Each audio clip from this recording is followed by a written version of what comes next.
So I'm wet scraping a deer hide and taking off the fur and the grain layer of the skin.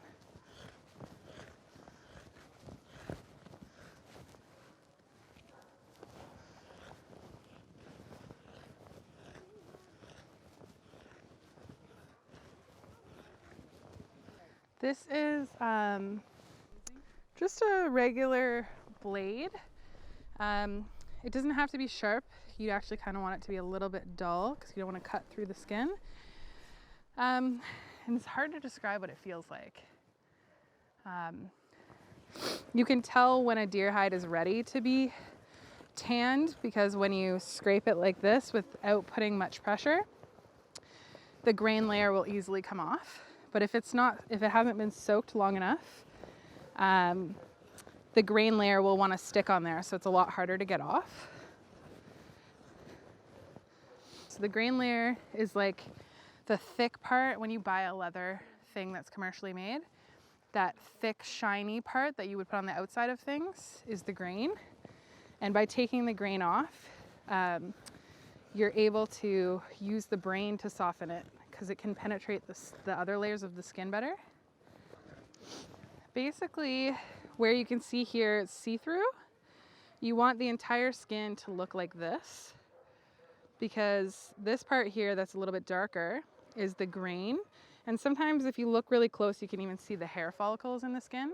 You want to get deep enough that you're taking all those hair follicles out. And it takes practice to get to know that. Like, you know, the first few times I did it, I would have to ask people if they thought like I had scraped it enough or if it was done. Now that I've done it a few times, I have a better eye for recognizing it, but it's definitely a practice makes perfect kind of scenario.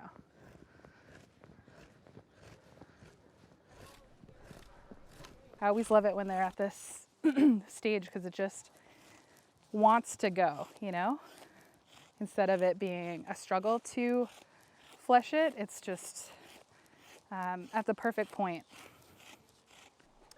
For deer hide, or whenever you're doing something with a wet solution, like you want to wet scrape, you need it to soak in a lye solution. So traditionally it would be hardwood ash. It has to be hardwood ash. And you would mix that in the water and then it soaks in that and it helps to swell up the layers of the skin. For this, what was it that we used?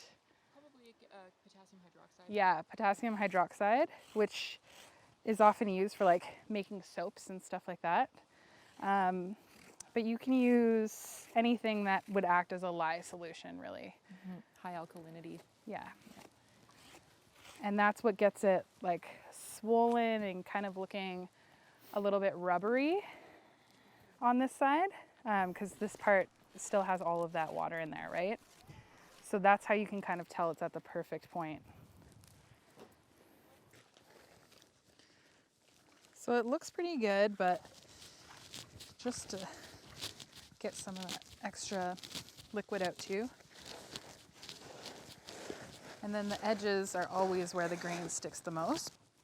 So when this is all off, when this grain layer is all off, tonight we'll soak it in the water overnight, and that's what's gonna rinse out that alkalinity and make it a little bit less swollen and bring it back down to prepare it for the brain solution.